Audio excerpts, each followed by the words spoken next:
जय हिंद दोस्तों, स्वागत है आपका एक्सेल कंसेप्ट एजुकेशन पे। आइए हम लोग पढ़ रहे थे भारतीय राष्ट्रीय कांग्रेस। क्या पढ़ रहे थे? भारतीय राष्ट्रीय कांग्रेस। और भारतीय राष्ट्रीय कांग्रेस का ये भाग 3 है। कितना है? भाग 3 है। हम लोग 5 से 6 वीडियो, 4 से 5 वीडियो पढ़ेंगे, कम से कम 5 वीडियो पढ़ेंगे, क्योंकि 5 वीडियो कम से कम पढ़ेंगे हम लोग भारतीय राष्ट्रीय कांग्रेस का, क्योंकि छोटा छोटा वीडियो आता तो 5-6 वीडियो में समाप्त होगा। और जो अधिवेशन है, प्रथम अधिवेशन तक पढ़ा देंगे। प्रथम अधिवेशन के बाद जो अधिवेशन हुआ सारा, वो लोग अपने से किताब में देख लीजिएगा कौन अधिवेशन जो महत्वपूर्ण अधिवेशन है वो हम बता देंगे कि अधिवेशन से क्वेश्चन आता है, उसको देख लेना है। और उसके बाद फिर अपने से एक बार रीडिंग दे लेना है सब अधिवेशन के कम से कम। आइए हम लोग पढ़ते हैं भारतीय राष्ट्रीय कांग्रेस। आज गठन के सिद्धांत के बारे में हम लोग चर्चा करते हैं। पीछे जितना इसका बैकग्राउंड था, उद्देश्य था, पृष्ठभूमि था, सारा हम लोग पढ़ चुके थे। भारतीय राष्ट्रीय कांग्रेस के महत्वपूर्ण नेता कौन कौन थे, ये सारे बातों को हमने चर्चा कर लिया है। अगर पिछला वीडियो आप लोग नहीं देखे तो जाकर के पिछला वीडियो देखिए, तो सारा समझ में आ जाएगा। उसके बाद फिर भाग 3 पे आइएगा, भाग 1 देखिए, उसके बाद भाग 2 देखिए, और फिर ये भाग 3 है। आज आइए शुरू करते हैं। गठन का सिद्धांत। भारतीय राष्ट्रीय कांग्रेस का गठन का सिद्धांत से बहुत बार क्वेश्चन पूछा। जैसे देखिए, सुरक्षा कपट का सिद्धांत, ये बहुत बार एग्जाम में आया, बहुत बार, अनगिनत बार, इतना बार एग्जाम में आया जिसको गिन नहीं सकते हैं। बहुत बार एग्जाम में आया है भारतीय राष्ट्रीय कांग्रेस का सुरक्षा का सिद्धांत या थ्योरी ऑफ सेफ्टी, या थ्योरी ऑफ सेफ्टी, ये बहुत बार एग्जाम में आया था। 3 गो सिद्धांत था। क्या वो सिद्धांत था? भारतीय राष्ट्रीय गठन का 3 सिद्धांत था।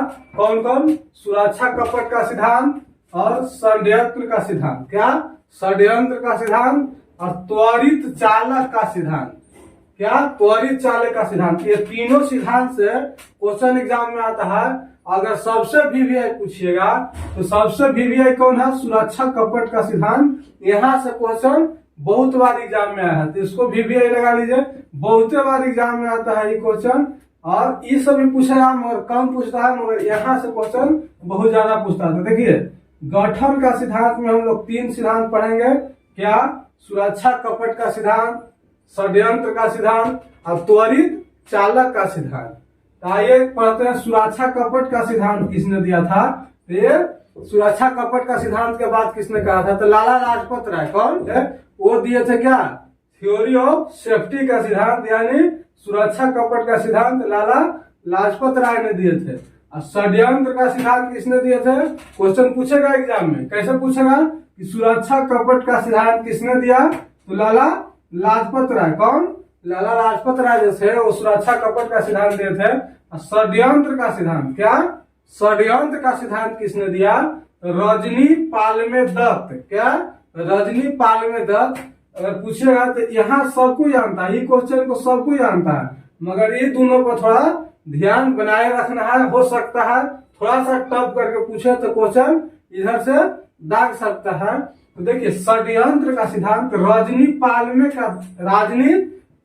दत्त का सिद्धांत है, इसने दिया था। क्या? षड्यंत्र का सिद्धांत रजनी पालमे दत्त ने दिया था। अब देखिए, त्वरित चालक का सिद्धांत। क्या? त्वरित चालक का सिद्धांत किसने दिया? क्वेश्चन कैसे पूछा कि त्वरित चालक का सिद्धांत किसने दिया? तो गोपाल कृष्ण गोखले ने दिए थे। कौन? गोपाल कृष्ण गोखले थे जो त्वरित चालक का सिद्धांत दिए थे। तो क्वेश्चन उम्मीद करते हैं इतना याद हो गया होगा कि भारतीय राष्ट्रीय कांग्रेस का जो है गठन का सिद्धांत, ये मुख्य रूप से 3 सिद्धांत हम लोगों को पढ़ना है। क्या? मुख्य रूप से 3 सिद्धांत पढ़ना है। पहला सुरक्षा कपट का सिद्धांत जो लाला लाजपत राय ने दिया था, जिसको थ्योरी ऑफ सेफ्टी, यहां से भी क्वेश्चन पूछ सकता है, हिंदी में लिखेगा। थ्योरी ऑफ सेफ्टी का सिद्धांत किसने दिया? तो वो भी लाला लाजपत राय। इंग्लिश में पूछ सकता है या हिंदी में भी पूछ सकता है। अगर इंग्लिश में भी पूछेगा तो पूछेगा क्या कि थ्योरी ऑफ सेफ्टी, ऐसे लिख के पूछ देगा कि थ्योरी ऑफ सेफ्टी का सिद्धांत किसने दिया? तो वो भी लाला लाजपत राय। तो दोनों याद रखना है। जैसे देखिए, सुरक्षा कपट का हिंदी में भी नाम याद रखना है और इंग्लिश में भी नाम याद रखना है। सुरक्षा कपट का सिद्धांत किसने दिया? लाला लाजपत राय।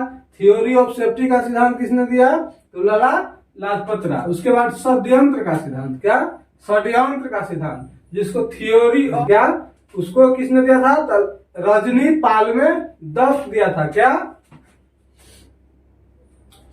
उसके बाद आते हैं त्वरित चालक का सिद्धांत। तो देखिए त्वरित चालक का सिद्धांत गोपाल कृष्ण गोखले ने दिया था। थ्योरी ऑफ लाइटिंग कंडक्टर, क्या थ्योरी ऑफ लाइटिंग कंडक्टर का सिद्धांत किसने दिया, तो गोपाल कृष्ण गोखले ने दिया था। उम्मीद करते हैं इतना समझ गए होंगे। आइए अब चलते हैं गठन का उद्देश्य। मुख्य रूप से गठन का उद्देश्य क्या था, भारतीय राष्ट्रीय कांग्रेस का तो गठन हुआ था। गठन हुआ था शुरू किसका, भारतीय राष्ट्रीय संघ का। जो हम लोग पीछे देखे भारतीय राष्ट्रीय संघ का गठन हुआ था। हम लोग ये भी पढ़ चुके हैं कि दादा भाई नौरोजी, कौन, दादा भाई नौरोजी को क्या कांग्रेस जोड़ा गया। कांग्रेस शब्द कहाँ से लिया गया था, कांग्रेस शब्द कहाँ से लिया गया था, तो उत्तरी अमेरिका से लिया गया था। कहाँ से, उत्तरी अमेरिका से। अब क्या हम लोग देखे थे कि कांग्रेस का अर्थ क्या था, तो लोगों का समूह था, क्या लोगों का समूह। हम लोग देखे थे पीछे कि कांग्रेस का अर्थ क्या है, तो लोगों का समूह है। सारे बातों को हम लोग चर्चा पिछला वीडियो में कर चुके हैं। अगर नहीं देखे पिछला वीडियो तो पहले पिछला वीडियो देख लीजिए। उम्मीद करते हैं ज्यादा समझ में आएगा। आइए, गठन का उद्देश्य क्या था, भारतीय राष्ट्रीय कांग्रेस का गठन करने का मुख्य उद्देश्य क्या था, क्यों गठन इसको किया गया, आइए उसको जानते हैं। देखिए हम लोग पीछे क्या देखे थे कि एवं हम क्या देते हैं, रिपन को रिपोर्ट सौंपते हैं, एक रिपोर्ट बना करके देते हैं कि देखिए भारतीय लोगों में बहुत ज्यादा असंतोष की भावना जगोसा है। भारतीय लोग बहुत ज्यादा गुस्से में है। कभी भी ये लोग बहुत बड़ा आंदोलन कर सकता है, यानी 1857 की क्रांति से भी बड़ा आंदोलन कर सकता है। क्या कर सकता है, 1857 की क्रांति से भी बड़ा आंदोलन कर सकता है। इसीलिए जो एवं हुम हुए वो क्या थे, एवं हुम जो थे, ए ओ हिम जो थे क्या थे, ये आईसीएस अधिकारी थे। क्या थे, आईसीएस अधिकारी थे। तो ये आए थे बंगाल में जब नियुक्त होकर के, तो देखे कि उस इलाका में बहुत ज्यादा असंतोष की भावना है। और फिर पूरे भारत की चर्चा की है कि बहुत ज्यादा असंतोष की भावना है। इसके पहले 1857 की क्रांति हो चुका था। तो कहे कि देखिए 1857 के क्रांति से भी बहुत भयानक आंदोलन हो सकता है, बहुत ज्यादा गुस्से में भारतीय। तो रिपोर्ट तैयार करके देते हैं। तो दोनों मिल करके अंग्रेज जो है एवं हम कहते हैं कि एक समूह का गठन कीजिए, और समूह में जो भारतीय भी आए, हम अपना उसका दुख दर्द सुन पाए, उसका निपटारा कुछ करे, तो कुछ तालमेल बने। इसके लिए हुआ था क्या, कांग्रेस का गठन। आइए, कांग्रेस का गठन भारतीय लोग किस उद्देश्य से किए थे, कांग्रेस का गठन का उद्देश्य क्या था, आइए उसी उद्देश्य पर आज हम लोग चर्चा करते हैं। देखिए पहला उद्देश्य क्या था, आम जनता के समस्याओं का समाधान करना। जितना जनता खिसियाल था, जितना जनता गुस्से में था, उस सारा जनता की समस्याओं का सुन करके उसको निदान करना, वो क्या था, मुख्य उद्देश्य था। वो क्या था, कांग्रेस का गठन करने का मुख्य उद्देश्य था कि आम जनता की समस्याओं को सुन करके उसका निदान करना। मगर देखिएगा कि धीरे धीरे आम जनता की समस्याओं का निदान नहीं हो पाता है, और धीरे धीरे कांग्रेस अधिवेशन में भाग लेगा। तो आम जनता की समस्याओं का समाधान करना मुख्य उद्देश्य था भारतीय राष्ट्रीय कांग्रेस का, इसलिए गठन हुआ था। उसके बाद क्या था कि भारतीय और अंग्रेजों के बीच जो संबंध था उसको मधुर बनाना। हम क्या बोले कि दोनों में क्या था, मतभेद हो था। अंग्रेजी लोग से बहुत ज्यादा भारतीय गुस्साल था, कभी भी आंदोलन कर सकता था। तो देखिए दोनों के बीच संबंध को मधुर बनाना उद्देश्य था। देखिए एगो भारतीय के पक्ष में, एगो ब्रिटेन के पक्ष में, एक फैसला भारतीय के पक्ष में, एक फैसला ब्रिटेन, यानी मधुर बनाएंगे तो जो गुस्सा था कुछ कम करेंगे उसको समस्या, तो सब गुस्सा शांत होगा, आंदोलन न होगा, तो ढेर दिन तक हम राज कर पाएंगे भारत को। मुख्य उद्देश्य यहाँ ये था, क्या था, भारतीय और अंग्रेजों के बीच संबंध को मधुर बनाना। उसके बाद आते हैं क्या कि विभिन्न प्रांतों के नेताओं को एकजुट करना। ये भारतीय के पक्ष में था। ये किसके पक्ष में था, ये भारतीय के पक्ष में था। कि भारतीय राष्ट्रीय कांग्रेस यानी एक मंच के जब क्या करेंगे, उद्घाटन करेंगे, तो उस मंच के द्वारा क्या होगा कि पूरे देश में जितना जो है नेता है उस सभी प्रांतों को नेता को क्या करना था, नेता को एकजुट करना उद्देश्य था। क्या था? एकजुट करना उद्देश्य था कि कांग्रेस का एक जब मंच बना रहे हैं तो पूरा भारत के नेता एक साथ आए, एक साथ आ करके फिर हम लोग कुछ उद्देश्य बनाएंगे, कैसे क्या होगा। उसके बाद आता है क्या कि राष्ट्रीय एकता को विकसित करना, राष्ट्रीय एकता को विकसित करना। कभी भी अंग्रेजी चाहेगा कि राष्ट्रीय एकता विकसित हो, हम भारत से भाग जाए, उसी के चलते धीरे धीरे देखिएगा कि कांग्रेस से, हालांकि कांग्रेस का गठन किस लिए होता है, ये दोनों को मेल मिलाप करने के मुख्य उद्देश्य था। ब्रिटेन के ही सपोर्ट में कांग्रेस का गठन होता है, मगर यहाँ पे थोड़ा थोड़ा भारतीयों को सुना जाता था। तो फिर क्या किया गया कि लास्ट में देखिएगा कि एकदम लास्ट हो जाता है तो बहुत कम सुना जाता है, तो आंदोलन शुरू होने लगता है। उसके बाद क्या था कि भारत को विकसित करना मुख्य उद्देश्य था, भारत को विकसित करना। कभी भी ब्रिटेन चाह रहा था कि भारत विकसित हो, विकसित होगा तो उसको हट ही पड़ेगा, तो विकसित करना मुख्य उद्देश्य नहीं था। मगर अगर आवेगा क्वेश्चन कि भारतीय राष्ट्रीय कांग्रेस का मुख्य उद्देश्य क्या था, तो भारत का विकसित करना भी मुख्य उद्देश्य था, इसको विकास की सीमा तक ले जाए। मगर अंदर अंदर ब्रिटेन चाहेगा कभी कि भारत का विकास हो, वो तो और लूट करके सब ले जा रहा था ब्रिटेन में। उम्मीद करते हैं कि इतना समझ में आया होगा। आइए एक बार इसको फिर से रिवाइज कर लेते हैं ताकि हम लोग को वीडियो में ठीक हो ढंग से याद हो जाए। पहला क्या था कि लोगों की समस्या को सुन करके, पूरा जितना भारत के लोग हैं सारे को समस्या को सुन करके इसका निपटारा किया जाए, ताकि गुस्सा कुछ भारतीयों का शांत हो और वो आंदोलन न कर सके।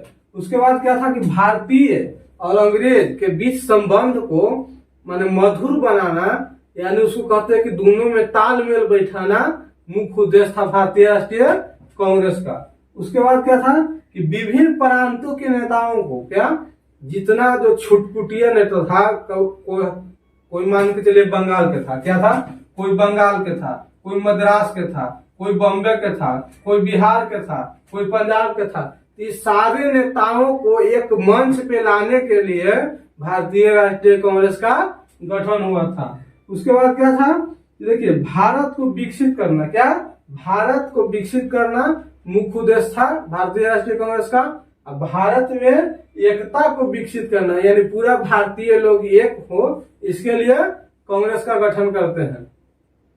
और देखिए कांग्रेस से रिलेटेड कुछ वायसराय, गवर्नर जनरल, देखिए कैनिंग और लॉर्ड रिटन और रिपन और डफरिन।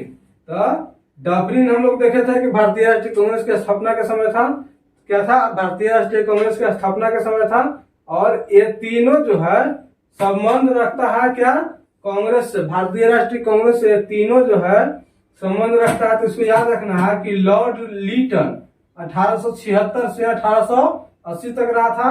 और रिपन जो है, रिपन के रिपोर्ट सब थे रिपन जो है 1880 से 1884 तक रहते हैं।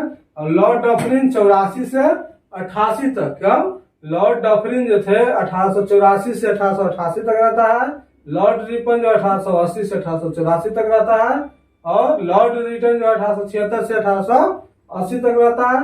उम्मीद करते हैं वीडियो पसंद आ रहा होगा। वीडियो पसंद आया तो वीडियो को लाइक, शेयर, कमेंट और चैनल को सब्सक्राइब जरूर कर लें। जितना हो सके ज्यादा से ज्यादा वीडियो को शेयर करें, अपना परिवार को बढ़ाने में सपोर्ट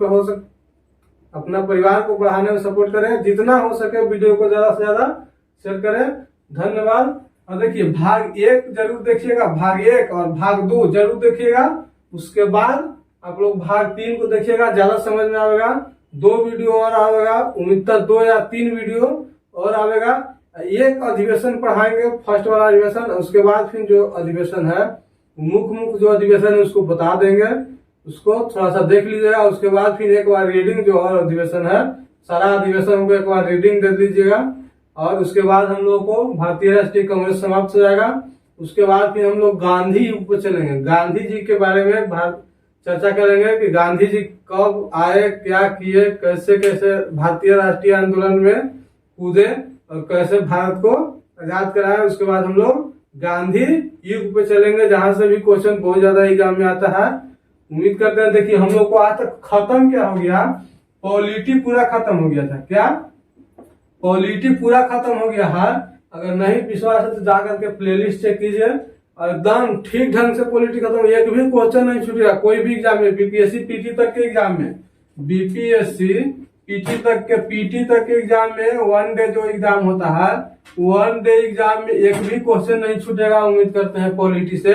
और उसके बाद फिर हम लोग पढ़े क्या, उसके बाद फिर पढ़े हैं प्राचीन हिस्ट्री। प्राचीन हिस्ट्री भी एकदम एक एक टॉपिक धर के, एकदम सारे एकदम एक एक टॉपिक धर के पढ़ाए हैं। और प्राचीन हिस्ट्री हम लोग को समाप्त हो गया है। अब मॉडर्न शुरू किया है, मॉडर्न में भी अब लगभग 10 वीडियो हो गया है। सारे मॉडर्न लोग को भी हम लोग इसी तरह से समाप्त करेंगे। अब मॉडर्न समाप्त करने के बाद फिर हम लोग मिडेवल पर जाएंगे, अब मिडेवल को भी समाप्त करेंगे। उसके बाद फिर हम लोग ज्योग्राफी शुरू करेंगे। उम्मीद करते हैं वीडियो पसंद आ रहा होगा। धन्यवाद।